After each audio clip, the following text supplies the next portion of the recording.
vivemos contigo, estamos unidos em tuas mãos, em tuas mãos.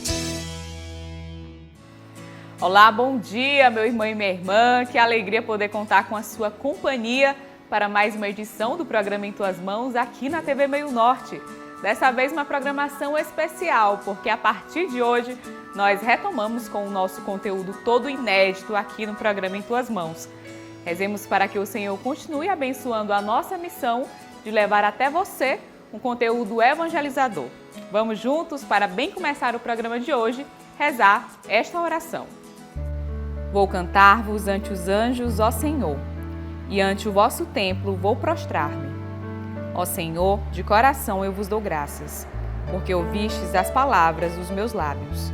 Perante os vossos anjos eu vou cantar-vos, e ante o vosso templo vou prostrar-me. Eu agradeço o vosso amor, vossa verdade, porque fizestes muito mais que prometestes. Naquele dia em que gritei, vós me escutastes, e aumentastes o vigor da minha alma. Os reis de toda a terra hão de louvar-vos, quando ouvirem, ó Senhor, vossa promessa. Hão de cantar vossos caminhos e dirão: como a glória do Senhor é grandiosa. Estendereis o vosso braço em meu auxílio, e havereis de me salvar com vossa destra. Completai em mim a obra começada. Ó Senhor, vossa bondade é para sempre. Eu vos peço, não deixeis inacabada esta obra que fizeram vossas mãos. E na última semana, o padre Tiago Fatini, que integra a Comissão para a Liturgia da CNBB, esteve em Teresina durante o 5º Seminário de Iniciação à Vida Cristã. Na ocasião, o padre conversou com a nossa equipe e concedeu essa entrevista sobre o ano litúrgico que nós estamos vivenciando. Confira! Diferente do nosso ano civil, o ano litúrgico tem início no primeiro domingo do Advento e término no domingo de Cristo Rei. Este ano nós estamos vivenciando o ano C de São Lucas. E para entendermos melhor sobre esse ano, nós vamos conversar com o padre Tiago Fatini, ele que é da Arquidiocese de São Paulo e assessor de liturgia da CNBB, está aqui em Teresina cumprindo a agenda com a catequese arquidiocesana. Padre, seja bem-vindo à Arquidiocese e ao programa Em Tuas Mãos. Obrigado, Joyce. É uma alegria poder estar aqui falando, refletindo sobre esse tema tão importante aqui na Arquidiocese de Teresina. Eu gostaria que o senhor começasse explicando para a gente como é feita a divisão do ano litúrgico, quais são os critérios utilizados para que seja feita essa divisão. Importante a gente saber, como você disse, que a Igreja tem um calendário próprio, e a sua função é ajudar os fiéis a vivenciarem o mistério da nossa fé. Então, toda a divisão do calendário litúrgico, ela foi pensado a partir da celebração, da vida pública de Jesus, o seu nascimento, a vida pública, paixão, morte e ressurreição. Então, o calendário litúrgico está dividido em 2 grandes ciclos, que é o ciclo do Natal e o ciclo da Páscoa. Esses 2 grandes ciclos estão divididos em tempos, que é o tempo do Advento e o tempo do Natal. E depois o ciclo da Páscoa, que começa com a quarta-feira de cinzas, abrindo a quaresma e encerra com o tempo da Páscoa. Entre esses 2 grandes ciclos, nós temos o chamado tempo comum. E por que o ano litúrgico é dividido em A, B e C? Essa divisão de ano A, B e C, ela acontece apenas nos domingos. Então, durante a semana, nós dividimos, que é o ciclo semanal ou cotidiano, nós dividimos em anos pares e ímpares, onde o evangelho é comum e o que muda é as leituras e o salmo. E o domingo, ele é dividido em ano A, B e C, porque a cada ano ele vai contemplar ou privilegiar um dos evangelistas sinóticos. Então nós temos 3 evangelistas sinóticos, são aqueles que são evangelhos semelhantes, Então, no ano A a gente faz um evangelho, no ano B outro evangelista e no ano C outro evangelista. No caso, esse ano C, nós estamos refletindo, acompanhando o evangelho de São Lucas. Como saber dessa divisão? Então, para saber, basta eu somar os números do ano e se ele for múltiplo de 3, então é o evangelista, é o ano C. Então, vamos pegar agora 2022, 2 mais 2 mais 2 é 6, múltiplo de 3, então é Evangelho do ano C. E aí, consequentemente, o ano que vem A e o depois ano B. E o evangelista João, ele é lido nas grandes festas, solenidades, ele perpassa todos os 3 anos. Então, ano A, B e C é apenas para a divisão dominical do nosso calendário. O senhor tem um livro que fala muito bem, explica muito bem sobre o ano litúrgico. Por que nós devemos, ter essa consciência de entender sobre o ano que estamos vivenciando? Pois é, e esse até é o título do meu livro, Conhecer o Ano Litúrgico que Vivenciamos. Porque ele é uma maneira pedagógica que a Igreja achou de nos ajudar a vivenciar o mistério da nossa fé. Então é importante conhecermos o ano litúrgico, porque ele vai nos inserir nesse contexto do mistério da nossa salvação. Então, ao celebrar o tempo do Advento, a Igreja nos convida a esperarmos, o Senhor que vem em 2 dimensões. Nos 2 primeiros domingos, nós vamos contemplar a segunda vinda de Cristo e depois, no 3º e 4º domingo, vamos falar sobre essa vinda próxima do primeiro nascimento de Jesus. Depois, no Natal, nós vamos contemplar o nascimento, a encarnação do Verbo. E quando a gente vai pegando, então, cada tempo litúrgico, ele tem um simbolismo, ele tem um significado. Então, conhecer vai ajudar a gente viver melhor a nossa fé, adentrar nesse mistério da nossa salvação. E o ano litúrgico ele tem uma espiritualidade, cada tempo tem uma espiritualidade. E para que eu possa viver a minha fé a partir dessa espiritualidade, eu preciso conhecê-lo. Inclusive, eu estou com o seu livro aqui e no 4º capítulo o senhor fala sobre o tempo litúrgico no ritmo da vida. Como esse tempo que a gente vivencia, ele nos ajuda na nossa vida cristã. O ano litúrgico, ele não é só para ser vivido só na liturgia, só na igreja. Ele pode e deve ser vivido também na nossa vida pessoal e na nossa igreja doméstica, ou seja, em casa. O ano litúrgico ele é riquíssimo em símbolos. Então, por exemplo, no tempo do Advento, nós temos a coroa do Advento, que nós montamos na igreja com 4 velas e a cada semana nós vamos acendendo essa vela. Essa coroa do Advento, ela nasce nas famílias, em casa.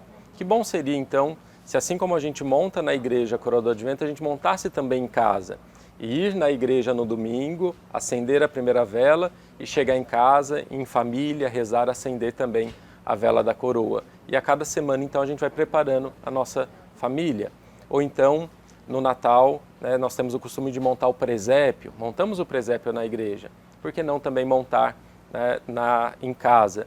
Então, quando a gente vai entendendo o ano litúrgico e conhecendo toda a sua dinâmica e conhecendo os seus símbolos, muitos deles como o presépio, a via sacra, que não faz parte da liturgia, mas da piedade, mas a igreja admite todos esses elementos porque nos ajuda a compreender a dinâmica própria do tempo litúrgico.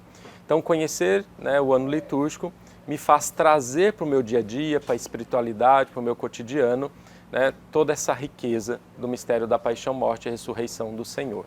E foi isso, então, que a gente quis trabalhar nesse 4º capítulo. Uma vez que eu entendi toda a teologia, como o ano litúrgico foi formado, agora como vivê-lo no meu dia a dia, não só na liturgia. Então, Padre, muito obrigada por sua participação aqui no programa Em Tuas Mãos. Foi um prazer conversar com o senhor sobre esse assunto tão importante para a nossa igreja. Então, agradeço o convite, Joyce. Obrigado a todos que nos acompanharam. E fica aí essa dica, Vamos conhecer essa riqueza da nossa igreja, a sua liturgia, todo o ano litúrgico. Sem dúvida, nós vamos vivenciar muito melhor a nossa fé. Deus abençoe a todos. Obrigado. E não deixe de conferir as nossas redes sociais, lembrando que nós estamos no Instagram e no Facebook. Aproveite e fique por dentro de tudo aquilo que acontece na nossa igreja particular. Vamos agora para um rápido intervalo e a seguir tem mais programa Em Tuas Mãos para você. Em tuas mãos, em tuas mãos. E no quadro Bons Conselhos de hoje, vamos refletir sobre uma devoção mariana muito importante para toda a nossa igreja e também para a Arquidiocese de Teresina. Vamos falar agora sobre Nossa Senhora de Lourdes. No dia 11 de fevereiro, a igreja celebra o dia de Nossa Senhora de Lourdes. Por isso, no nosso Bons Conselhos deste domingo, nós vamos falar sobre essa devoção com o Padre Antônio Cruz, pároco da paróquia Nossa Senhora de Lourdes. Padre, muito obrigada por nos conceder essa entrevista. Joyce, eu que fico encantado. Obrigado por vocês terem a paciência e a disposição de vir me entrevistar. Muito obrigado. Bom dia a vocês. Padre, quando e onde surgiu a devoção de Nossa Senhora de Lourdes? Nos Pirineus, lá em Lourdes, na fronteira da França com a Espanha. No século XIX, na metade do século, Nossa Senhora apareceu a uma jovem, Bernadette. Meu Deus do céu. É interessante, Joyce, que os pais de Bernadette, eles moravam num lugar onde era a cadeia pública. E a cadeia foi desativada porque era insalubre até para os presos. E como o pai de Bernadette havia perdido tudo, ele tinha um moinho de trigo, né? Perdeu tudo, então eles, para sobreviver, moravam no porão da cadeia. E uma vez perguntaram, alguém assim, mas por que Nossa Senhora foi aparecer logo para ti? Aí Bernadette disse assim, porque não tinha uma pior.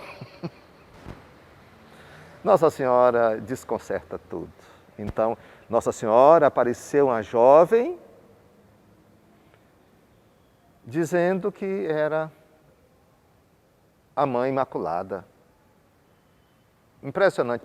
Naqueles dias havia sido decretado o dogma da Imaculada Conceição. E ficaram assustados porque pela primeira vez Maria diz, Je suis l'Immaculée Conception. Eu sou a Imaculada Conceição. Então, é desde esse tempo que Maria é venerada lá em Lourdes como a mãe bonita, mãe linda, ou mulher bonita. E quais são as principais características dessa devoção? Primeira, em Lourdes tem uma das maiores estações ferroviárias da Europa, da França. Por quê? Para carregar os doentes.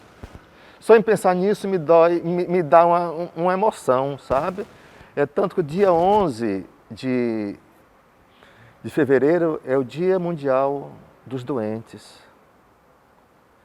Lá é impressionante, caravanas e caravanas, gente do mundo inteiro vai lá para ser voluntário, para levar os doentes nas macas. Então a grande devoção de Lourdes é o amor pelos doentes, tá certo? Então assim, os doentes.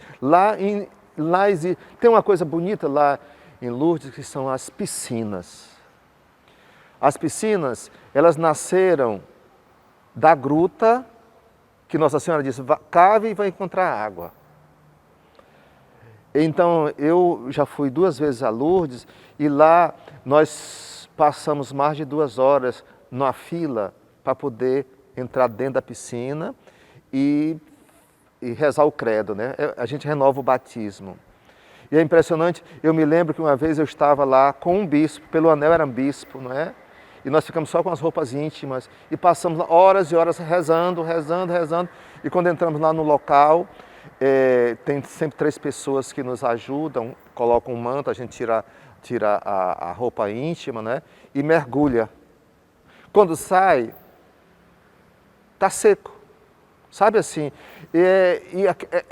Mergulhar nas águas, naquelas águas que curam tudo, inclusive as dores da alma. Então, para mim, a maior devoção de Lourdes é com relação à cura, tanto física como interior.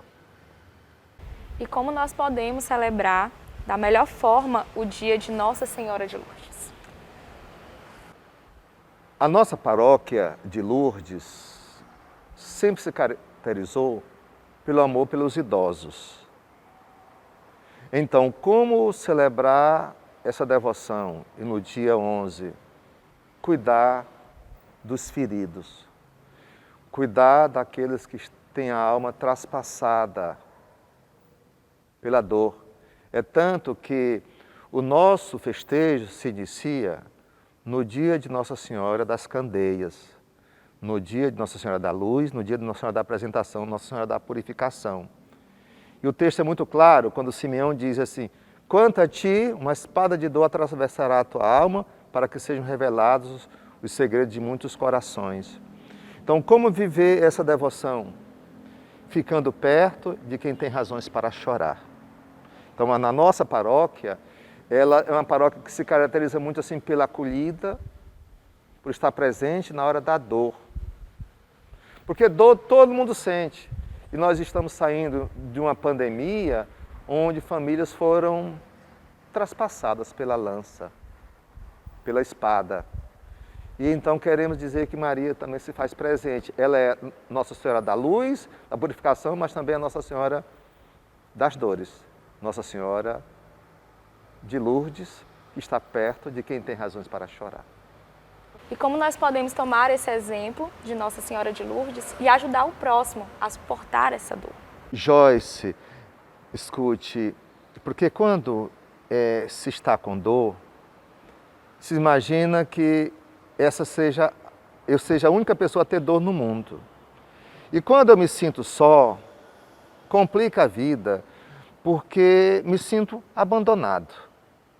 Então, saber que a Mãe do Céu sabe da minha dor, saber que a Mãe do Céu também tem um coração traspassado por esta dor, me ajuda a suportar e perceber que eu não estou só neste vale de lágrimas, mas eu sou um filho amado de Nossa Senhora. Então, o festejo de Nossa Senhora de Lourdes, a festa de Nossa Senhora de Lourdes é uma festa da esperança, daí da luz. Luz, porque nós estamos com a Mãe do meu Senhor. Padre, muito obrigada por sua participação mais uma vez aqui no programa Em Tuas Mãos. Foi um prazer conversar sobre esse assunto com o Senhor. Eu estou sorrindo só com os olhos, olhando para você, tá certo? Assim, como é bom ter gente jovem, apaixonada pela vida, gente jovem que ama o Senhor. Então, amados, muito obrigado por vocês terem permitido que eu entre na casa de vocês e dizer que nós estamos aqui. A nossa igreja de Luz é uma igreja peregrina, acolhedora e atenta e livre. Paz para vocês. Confira agora esse depoimento de devoção a Nossa Senhora de Lourdes. Eu moro no bairro Vermelha, eu tenho a paróquia Nossa Senhora de Lourdes e sou devota dela há muito tempo, desde muito jovem que eu sou devota. Nossa Senhora de Lourdes, para mim, chegou nos momentos que mais eu necessitava. Na forma de eu ser devota dela, aconteceram vários milagres na minha vida. Eu sou uma sobrevivente da Covid, sou sobrevivente do câncer e ela sempre esteve do meu lado. Quando eu preciso, quando eu invoco, eu tenho ela ao meu favor. Nossa Senhora de Lourdes, ela é uma das santas que intercede por nós, pela cura da alma e do corpo e da alma. Ela é uma santa que apareceu, a Santa Bernadette, que ela deu um recado para ela, que ela dissesse às pessoas para rezar o rosário. O rosário é uma devoção que eu trago sempre comigo. Nessa devoção também, eu sempre rezo a oração dela, que foi deixada pelo Padre Carvalho, que diz assim: Nossa Senhora de Lourdes, abençoai esta paróquia onde sois tão louvada, que a vossa bênção penetre na casa do pobre e do rico, transformando em alegria as tristezas, curando os seus males físicos e morais, fecundando as lavouras, abençoando as famílias, dando sempre pão às criancinhas e coragem aos velhinhos. Nossa Senhora de Lourdes, nossa padroeira, rogai por nós, que ela rogue por todos nós, aqui neste momento, onde estamos passando por tempos muito difíceis. Nossa Senhora de Lourdes, eu confio em vós. Lembrando a você que todo o conteúdo exibido aqui no programa Em Tuas Mãos está disponível também em nosso canal no YouTube. Lá você pode se inscrever, curtir, comentar e compartilhar o nosso conteúdo com quem você desejar. E além disso, de segunda a sexta, a partir das 11 horas da manhã, você acompanha o programa Em Tuas Mãos no rádio, na Rádio Pioneira de Teresina, 88.7. Vamos agora para um rápido intervalo e a seguir tem mais programa Em Tuas Mãos para você. Em tuas mãos.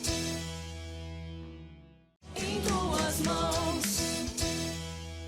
Confira agora as principais notícias da Arquidiocese de Teresina em nosso quadro Notícias da Igreja. Olá, bom dia a você que nos acompanha nesta manhã de domingo. A Comissão Arquidiocesana de Iniciação à Vida Cristã promoveu entre os dias 28 a 30 de janeiro o 5º Seminário de Iniciação à Vida Cristã. O evento foi dividido por foranias e contou com a assessoria do Padre Tiago Fatini, que integra a Comissão para a Liturgia da CNBB. A Arquidiocese de Teresina vem promovendo nos últimos anos formações para os catequistas e demais agentes de pastorais no que se refere à iniciação à vida cristã de inspiração catecumenal. Este ano, o 5º Seminário de Iniciação à Vida Cristã foi realizado nos dias 28, 29 e 30 de janeiro e foi dividido por foranias. A formação foi conduzida pelo Padre Tiago Fatini, da Arquidiocese de São Paulo, e que integra a Comissão para a Liturgia da CNBB. Eu acho que é algo fundamental para os nossos tempos, né? O mundo vem mudando, nós precisamos corresponder às exigências desses novos tempos.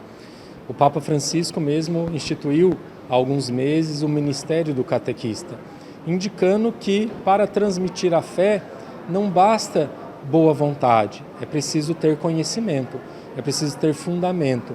Então, esses seminários, esses encontros são fundamentais para ajudar a gente a olhar a nossa realidade e pensar além daquilo que tradicionalmente a gente faz. Então, é uma ótima iniciativa, rica e necessária. O padre Edivaldo, que é coordenador da Comissão de Liturgia da Arquidiocese de Teresina, destaca a importância da liturgia e catequese atuarem juntas em prol da iniciação à vida cristã. Olha, eu avalio de modo muito positivo para a nossa igreja arquidiocesana este passo e esta parceria entre estas duas importantes comissões da igreja, que é a Comissão de Liturgia e a Comissão Catequética, que trabalha a formação da iniciação cristã em toda a nossa arquidiocese. E vendo aquilo que a igreja tem, graças a Deus, recuperado este caminhar juntos, liturgia e catequese. A própria explanação que nós estamos ouvindo nesta tarde está direcionando para isso, mostrando o quanto é importante esse trabalho de comunhão, de participação, tanto de catequistas como de liturgistas, que ambos nos levam a celebrar a obra de Deus, nosso Pai. Com a intensificação das formações, as paróquias, diaconias e áreas pastorais foram também inseridas no processo de iniciação à vida cristã em suas respectivas comunidades. É o que pontua a Aldeci, que integra a Comissão de Catequese da Arquidiocese de Teresina. A gente observa que já houve um passo bem alicerçado, que no início poucas paróquias, praticamente uma ou duas, realizavam esse processo, esse itinerário de iniciação à vida cristã com inspiração catecumenal. Hoje é uma adesão maior, as pessoas já estão mais seguras para utilizar esse método. Por quê? Porque além delas conhecerem, delas estarem... Cada ano que você vai fazendo esse itinerário com as suas turmas, você também vai passando por ele. Então, houve uma adesão maior de muitas paróquias da Arquidiocese.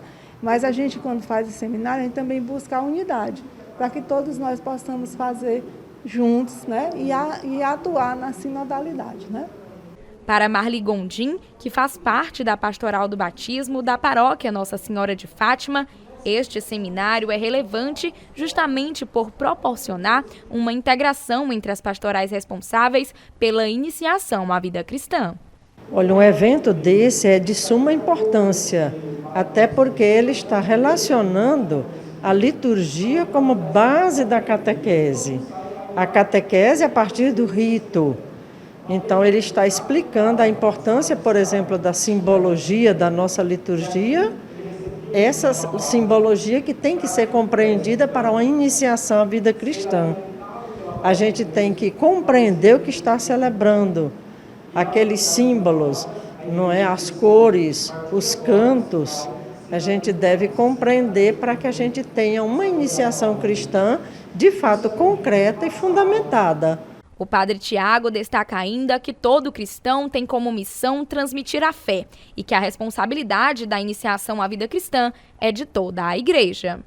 Isso está no mandato de Jesus. Jesus, antes de subir para o Pai, disse: ide, anunciai o Evangelho. Então é função de todo cristão batizado transmitir a fé.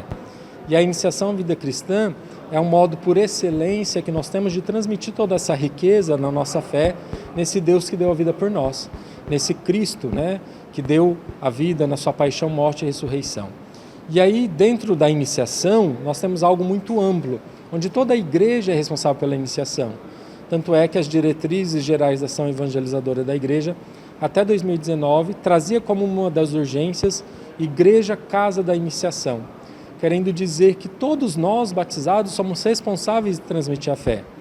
E nesse grande processo de iniciação, a catequese e a liturgia são duas dimensões que puxam à frente, mas elas não estão sozinhas.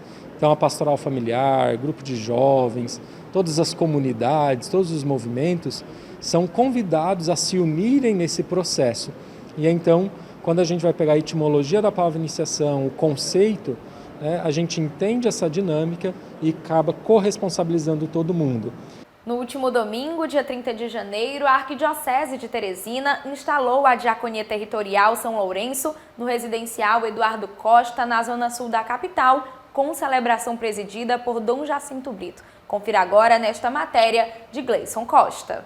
A Arquidiocese de Teresina celebrou com alegria a criação de mais uma diaconia territorial, dessa vez na região do residencial Eduardo Costa, na zona sul de Teresina. A Diaconia Territorial São Lourenço é formada por comunidades que foram desmembradas das paróquias Santíssimo Sacramento, Paróquia Santa Dulce dos Pobres, Nossa Senhora de Guadalupe e da Paróquia Nossa Senhora do Perpétuo Socorro, na cidade de Demerval Lobão. Dom Jacinto Brito presidiu a missa da criação da nova diaconia no último domingo, dia 30 de janeiro, e fala da necessidade de atender a comunidade de fé que vive nessa região.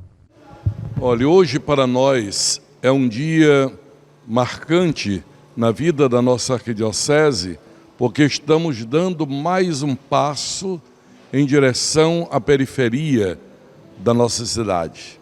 Pela extensão da área e pela população sempre mais numerosa, a igreja não estava podendo atingir as pessoas como deveria. Surgiu então a ideia de criar uma diaconia territorial abrangendo esse setor. Veio a pergunta: como assumir, se é o único lugar que nós temos esta capela inicial, onde estamos abrigados nesse momento? Mais do que 2/3 da área não tem nenhuma capela, não tem nenhum centro comunitário e não tem nenhum trabalho pastoral estabelecido. Apenas celebrações esporádicas e famílias e pessoas que são religiosas e são fiéis à sua convicção cristã. Então surgiu a pessoa do diácono Carlão, como ele gosta de ser chamado, dizendo que toparia enfrentar esse desafio, procurando então colaboradores e colaboradoras para atingir esta área que ainda precisa ser melhor assistida. A celebração começou na parte externa da Igreja Santa Luzia, que é a igreja matriz da diaconia, que conta ainda com mais 5 comunidades: Nossa Senhora Medianeira de Todas as Graças, São Francisco de Assis, Nossa Senhora Rainha da Paz, Santo Antônio e comunidade São Raimundo Nonato. O diácono Carlão, que foi escolhido como administrador da nova diaconia, fala sobre as expectativas para essa missão.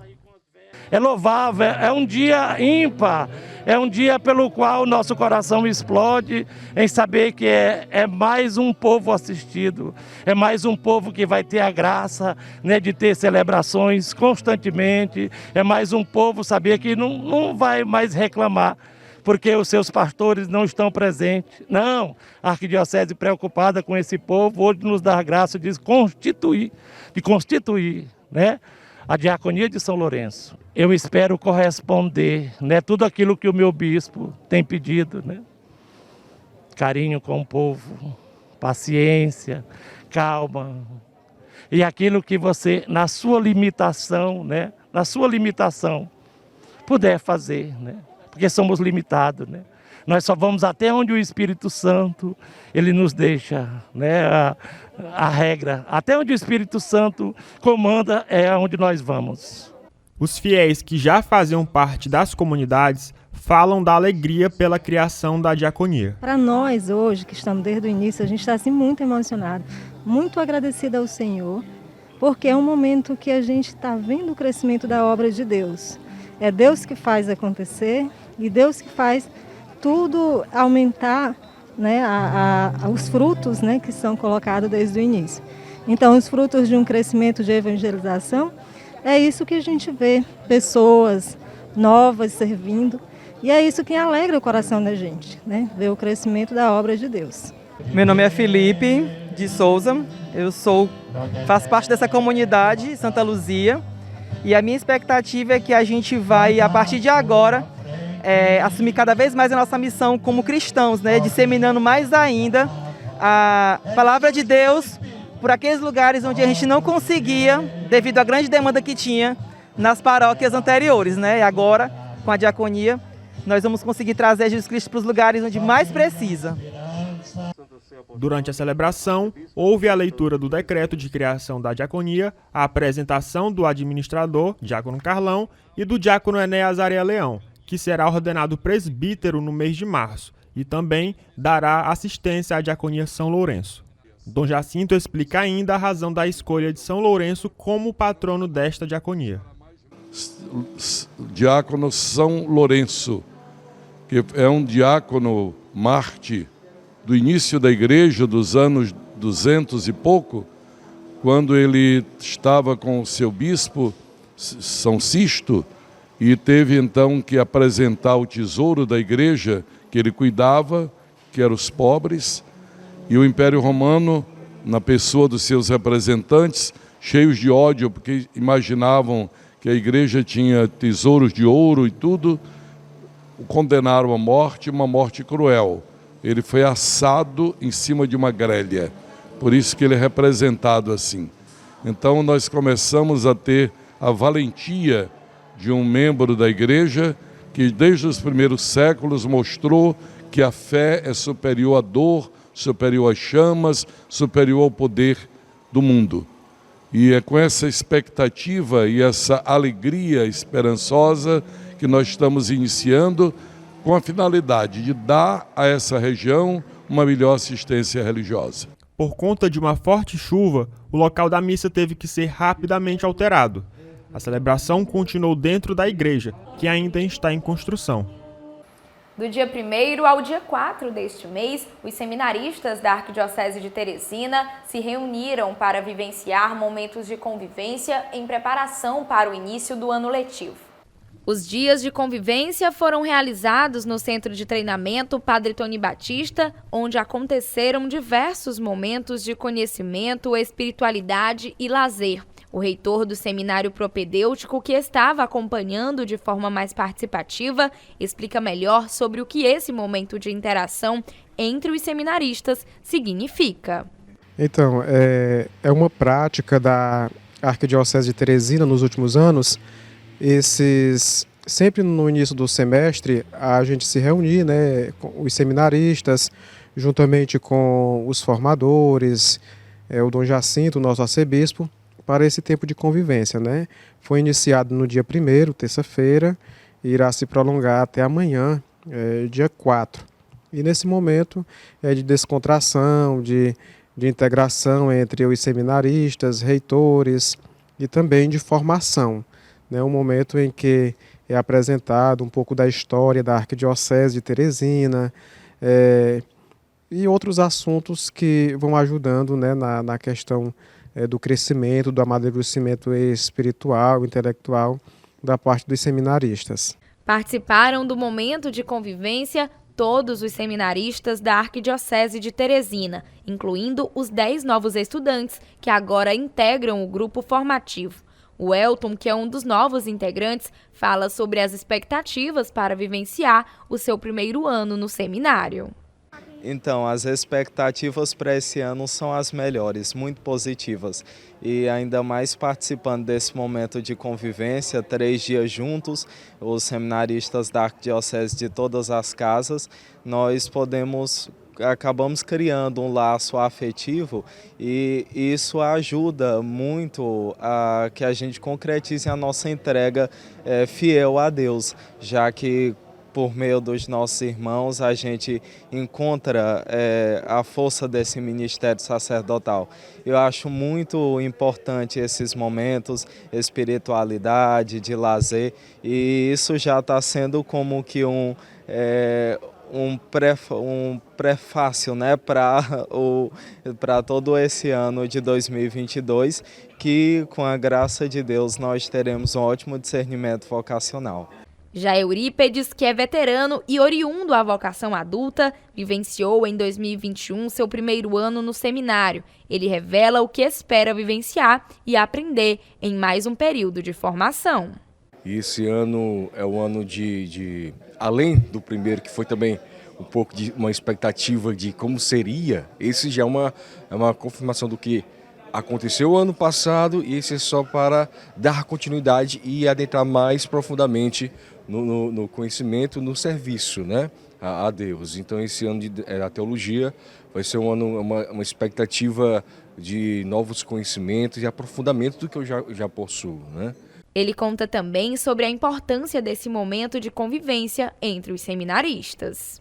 A convivência ela é um momento, primeiramente, bem oportuno, né? Onde nós conhecemos os irmãos, né, que estão adentrando, e nos aproximamos ainda mais dos irmãos que nós já temos de caminhada, né? Porque como moramos em casas diferentes, né, nós não temos tantos momentos durante o ano de convivência. Temos mais com aqueles da casa em que habitamos, né?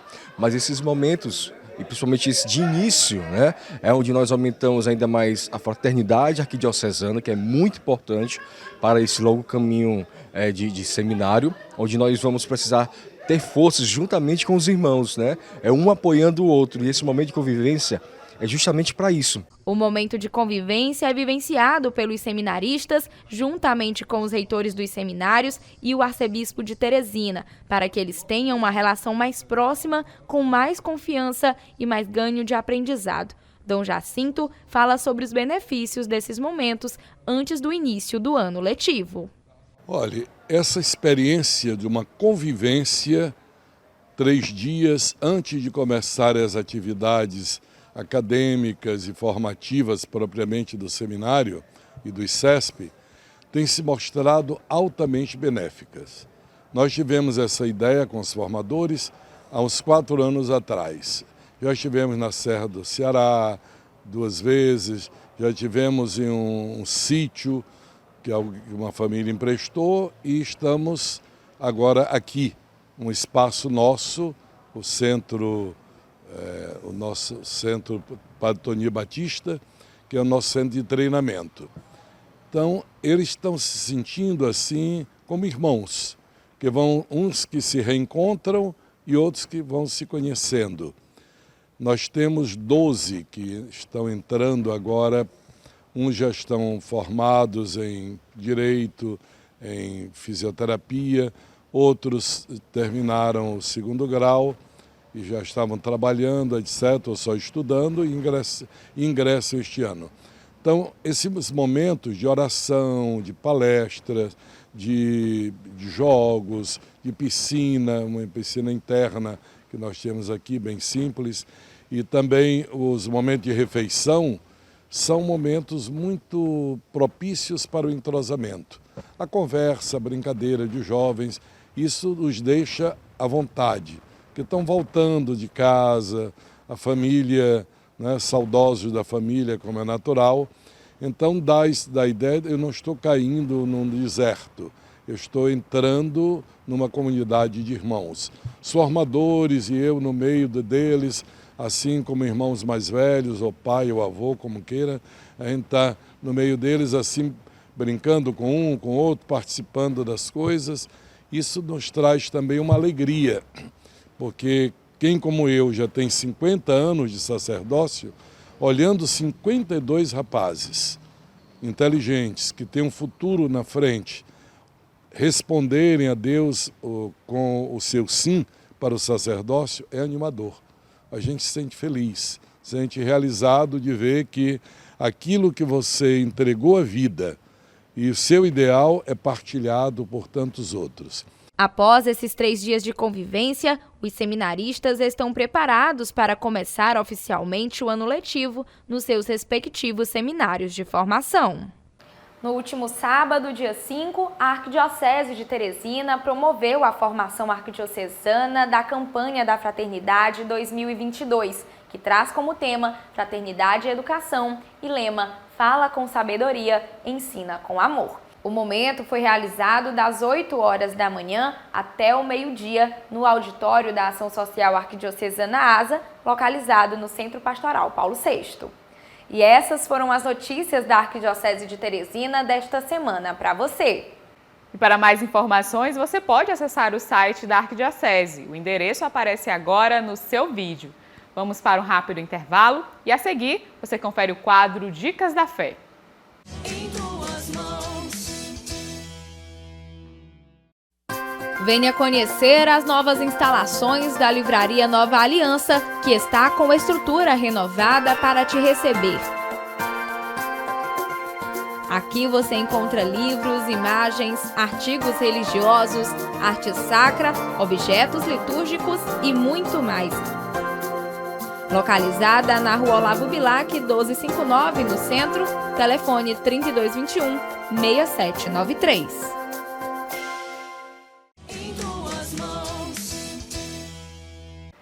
De volta com o programa Em Tuas Mãos, confira agora a nossa dica de leitura para este domingo, no quadro Dicas da Fé, que é um oferecimento da Livraria Nova Aliança. Venha conhecer as novas instalações da Livraria Nova Aliança, que está com estrutura renovada para te receber.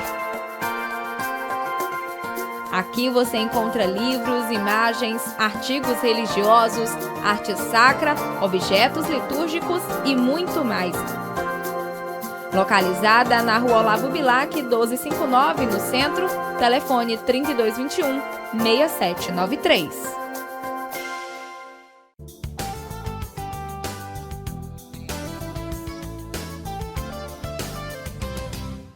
A nossa dica da fé deste domingo para você é o estudo da CNBB 95, Ministério de Catequista. O grande desafio atual é formar catequistas capazes de encarnar a palavra de Deus nas alegrias e nas tristezas, nas angústias e nas esperanças do ser humano. É notável que a Igreja no Brasil presta um serviço importantíssimo no campo da catequese. Este serviço, nos últimos tempos, tem se expandido e qualificado como nunca. Diante disso, sentiu-se a necessidade de se refletir mais dedicadamente sobre o ministério da catequese e, mais precisamente, sobre o ministério instituído de catequista. O presente texto é uma reflexão que se faz partilha, uma proposta que pretende ser resposta às demandas de muitos. E essa foi a nossa dica da fé deste domingo para você. Aproveite, garanta o seu e tenha uma boa leitura. E no nosso quadro Artista da Fé de hoje, vamos conhecer a história do Gustavo Alexandre. Ele que faz parte da comunidade católica O Caminho da Cruz e confecciona artigos religiosos. Com o intuito de ajudar nas despesas de casa, o artista Gustavo buscava alguma forma de conseguir uma renda extra. De início foi difícil, pois ele não tinha certeza do que fazer. Começou pintando peças sacras, mas ele ainda não se sentia totalmente satisfeito. Então, em um certo dia, ele resolveu consertar seu terço que havia quebrado. E foi a partir desse momento que ele viu a possibilidade de produzir esse artigo religioso e ainda evangelizar através dele. Ele conta detalhadamente como essa história começou. Então, em 2016, depois que eu saí de um emprego na escola particular, que eu era prestador de serviço, me veio a ideia de trabalhar com a arte, E aí passei a trabalhar com pinturas de imagens e eu queria muito também aprender o nó, que esse nó é chamado nó franciscano, para poder consertar alguns textos. Aí aprendi olhando um vídeo na internet, aí fui fazer o teste e consegui reformar um texto que eu tinha. Postei na minha rede social e aí as pessoas começaram a procurar quanto era, só que na época eu não tinha pretensão de começar a trabalhar com texto, Mas de tanto pedirem, aí eu fui, comprei material para uns 4, 5 textos, produzi 4 e vendi. E desde então não parei mais de produzir texto, Sempre teve encomendas de pessoas e a divulgação foi assim, boca a boca. Foram achando bonito e aí foram comprando e divulgando. Aí foi onde eu comecei realmente a apostar esse trabalho. Depois de um tempo realizando esse trabalho, algumas pessoas pediam para que ele também as ensinasse a fazer. E Gustavo sempre se prontificava, sem receio de repassar o que sabia. Ele revela como é para ele compartilhar seu dom com o próximo. Algumas pessoas que viam eu fazer esse trabalho, queriam aprender. Algumas para pagar uma promessa religiosa, outras precisavam de uma renda. E eu sempre ensino as pessoas, Eu não tenho medo de que as pessoas aprendam e vendam também, porque eu acho que o dom ele deve ser compartilhado, E eu fico feliz quando eu vejo que as pessoas também conseguem trabalhar com a arte e crescer com a arte, Então o dom ele tem que ser compartilhado. E quanto mais eu compartilho, eu acho que mais graças eu recebo. Gustavo vem de uma família muito católica e desde criança participa da igreja. Com o passar dos anos, seu envolvimento foi aumentando e ele começou a participar de alguns grupos, mas ele sentia em seu coração que Deus queria algo mais e que sua missão era outra, a de criar uma comunidade de fé. Eu nasci em berço católico, A minha mãe era da Legião de Maria, então de dentro da igreja. E eu passei a frequentar a igreja por conta dela. Então, toda a primeira catequese, tudo eu recebi por parte dela. Fui coroinha um tempo, depois conheci a renovação carismática, também ajudei um bom tempo na pastoral missionária na arquidiocese. E aí fui conhecendo as novas comunidades. A partir das novas comunidades, eu fiz a experiência na comunidade Shalom, em 2010. E depois da experiência na comunidade de Shalom, eu senti que Deus queria algo maior. E aí eu fui viver um tempo de discernimento. Depois surgiu o JA, o JA que é o grupo de adoração. Eu sou o fundador do JA, Até hoje eu dou suporte aos meninos. Mas aí depois Deus me chamava para algo maior, que era fundar mesmo a comunidade, Eu sou formado em letras português, mas eu queria seguir esse caminho, mas Deus queria outro. A partir daí, eu comecei realmente a entender o chamado de Deus e aí em 2016 eu fundei a comunidade, o Caminho da Cruz, que é a comunidade que eu estou hoje, com quase 30 membros, dentre eles já 3 consagrados. Mesmo com mais responsabilidades, o artista não deixou de produzir os textos. Pelo contrário, começou a fabricar mais e a ensinar essa produção aos membros, pois é através desse trabalho que a comunidade se sustenta. A gente crê no trabalho como uma forma de oração também, Então, a arte religiosa para nós, principalmente os textos, ela é uma forma da gente exercer a nossa oração através do trabalho. Então, através dos textos, a gente consegue manter as obras da comunidade, dentre elas o aluguel da casa missionária, as cestas básicas que a gente distribui entre os povos, ajudar alguém que esteja precisando e bate na nossa porta. Então, assim, os textos hoje eles nos ajudam a levar um pouco da evangelização e da caridade também. Ao longo desses 7 anos, Gustavo produziu muitos terços, mas para ele, cada um tem um significado especial e diferente. Ele relembra um que o marcou bastante. Os textos, para mim, cada um são únicos. Então, assim, quando eu produzo um texto para aquela pessoa, então eu sempre produzo com o significado da gratidão, daquilo que a pessoa representa para mim, né? Mas, assim, estava lembrando que teve um texto, né, para uma amiga que ela foi embora. E eu fiz esse texto com muito carinho, né, com o nome dela, personalidade e tudo, para que quando ela fosse rezar, aquela peça lembrasse a nossa amizade, né? E até hoje ela sempre me diz, hoje eu rezei o texto com aquele texto que você me deu. Então, é uma peça que me tocou porque tem um significado de amizade, né, de proximidade mesmo na distância. E foi através da produção desses terços que o artista Gustavo se fortificou mais na fé, evangelizou outras pessoas, compartilhou seu dom com o próximo e fundou sua comunidade de fé.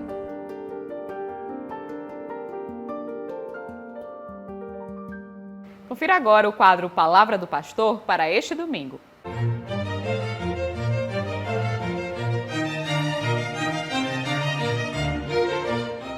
Bom dia, meus queridos amigos e amigas. Como é bom entrar na casa de cada um de vocês nessa manhã de domingo, o 5º domingo do tempo comum, através do programa Em Tuas Mãos. A liturgia desse domingo é uma liturgia muito rica, muito bonita, e ela traz uma reflexão para nós sobre vocação, sobre chamado. E aí, quando a gente pensa em vocação, a gente pensa assim, mas vocação está sempre relacionado ao padre, à freira, e isso não é verdade.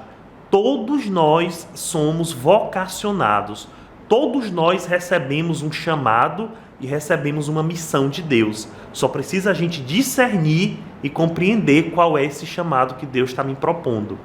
Na primeira leitura, e quem participou da missa hoje, ou vai participar ainda, vai poder perceber, nós contemplamos a vocação do profeta Isaías. Isaías era muito jovem ainda, um pouco inseguro, e ele chega no templo uma certa vez para rezar. E ali ele contempla a glória de Deus, contempla Deus com os seus anjos. Ele ficou apavorado e disse, eu estou perdido, porque eu sou um pecador, eu sou frágil e eu vi a Deus. Como é que eu posso seguir adiante? E aí Deus olha para Isaías, pega uma brasa com antenais, um anjo pega a brasa e toca na boca do profeta e diz, pronto, agora tu estás purificado dos teus pecados, agora tu estás pronto para desempenhar a missão que eu tenho para ti. E o profeta diz, eis-me aqui, Senhor, faça-se segundo a tua vontade. Depois, na segunda leitura, a gente pode perceber que São Paulo, ele fala da sua própria vocação, de como ele foi chamado de forma tardia. E aí a gente lembra que Paulo era um judeu, era um fariseu, e ele tinha uma postura bem rebelde. Ele inclusive matou alguns cristãos, ele assassinou alguns cristãos. Mas Deus olhou para aquele homem, se compadeceu dele e quis chamá-lo. É a liberdade de Deus. Deus sempre chama quem Ele quer e no momento que Ele quer. Então, Deus chama Paulo para a missão e Paulo também, a partir dali, tem sua vida completamente mudada. E aí a gente vai para o Evangelho e vemos a vocação de São Pedro e de alguns outros apóstolos. Pedro, um simples pescador, um homem muito humilde, sem instrução, sem ter grandes estudos, vivia da pesca, era um pouco rude, mas Deus olhou para ele, Jesus Cristo olhou para ele, e depois da pesca disse, olha Pedro, eu quero fazer de ti, depois daquela pesca milagrosa, ele disse, eu quero fazer de ti pescador de homens, você será a partir de hoje pescador de homens. E Pedro passou a seguir Jesus a partir daquele momento. O que isso diz a mim? O que isso diz a você? Essa vocação de Isaías, a vocação de Paulo, a vocação de Pedro. A primeira coisa, o ponto em comum neles todos, eram homens frágeis, com suas limitações, eram homens com suas fraquezas, com seus pecados, com seus defeitos, mas Deus olhou para eles e quis se servir de cada um deles. Da mesma forma, Deus, ele tem consciência da fragilidade de cada um de nós. Ele sabe das nossas limitações. Ele sabe que às vezes nós não podemos tanto. Ele sabe dos pecados nossos melhor do que nós mesmos. Ele nos conhece melhor do que nós nos conhecemos. Mas Ele nos chama, Ele nos envia para a missão. Qual é a missão que Deus está me enviando? Qual é a missão que Deus propõe para você? Padre, como é que eu vou saber? Eu nunca escutei. Como o profeta Isaías, eu não vi a glória de Deus. Deus não conversou comigo como Ele conversou com Paulo, como Ele conversou com Pedro. Aí é onde a gente se engana. Deus todos os dias conversa com a gente. Agora é preciso a gente silenciar para ouvir a voz de Deus. É através da nossa oração que nós vamos ouvir a voz de Deus e vamos entender para onde Deus está me enviando. Qual é a missão que Ele quer que eu cumpra. Essa missão pode ser na minha família, no meu trabalho. Essa missão pode ser no meu dia a dia. O certo é que tem uma missão reservada para você. Então peçamos a Deus que Ele continue insistindo em nos chamar e que nós possamos entender, compreender esse chamado de Deus, ter coragem e dizer, como o profeta Isaías disse, como Paulo disse, como Pedro disse: eis-me aqui, Senhor, faça-se segundo a tua palavra. E o programa Em Tuas Mãos deste domingo vai ficando por aqui. Nós agradecemos a você mais uma vez pela sua companhia. Que o Senhor Deus possa abençoar a sua semana, a sua vida, os seus projetos. Até o próximo domingo, com mais uma edição do programa Em Tuas Mãos para você.